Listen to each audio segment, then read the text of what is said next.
Heute unterhalten wir uns einmal darüber, warum du unbedingt ein Newsletter brauchst.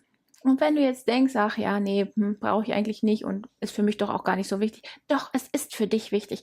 Wann immer du verkaufen willst, ist es für dich wichtig, dass du deine Kunden wieder ansprechen kannst. Und wie kannst du das im Internet? Ja, leider Gottes nur mit einem Newsletter. Weil wie willst du auf Etsy zum Beispiel E-Mail-Adressen sammeln?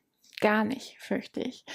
Und selbst wenn du die E-Mail-Adresse bekommst, hast du noch lange nicht die Zustimmung von deinem Kunden, dass du ihn in dein Newsletter eintragen darfst. Und aus dem Grund ist es für dich unerlässlich, auf deinen Newsletter nicht nur hinzuweisen, sondern auch Menschen dazu zu bringen, sich dort einzuschreiben. Und du magst jetzt sagen, das ist alles viel zu teuer. Nein, ist es nicht, es ist sogar völlig kostenlos.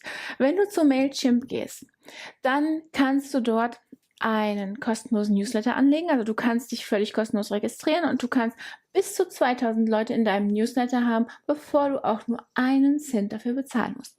Und deswegen ist es so genial, weil es ist egal, wie lange das dauert. Wann immer du die 2000er-Marke erreichst, erst dann wird dir dafür irgendetwas berechnet.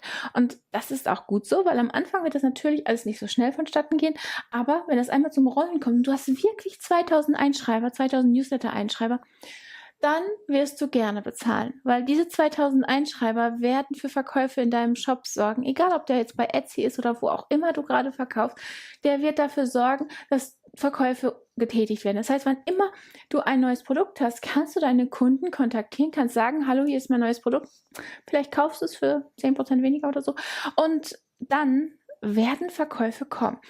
Ich habe das getestet. Ich weiß 100%, dass es funktioniert. Ich habe das auf meiner kleinen Digi-Seite getestet. digidesignresort.com ist eine Seite für digitales Scrapbooking. Ja, ich weiß, viel mehr Nische kann es nicht werden, aber es hat funktioniert und ich habe da einige tausend Newsletter-Einschreiber in meinem Newsletter und wann immer ich eine E-Mail herausschicke, werden auch Verkäufe getätigt.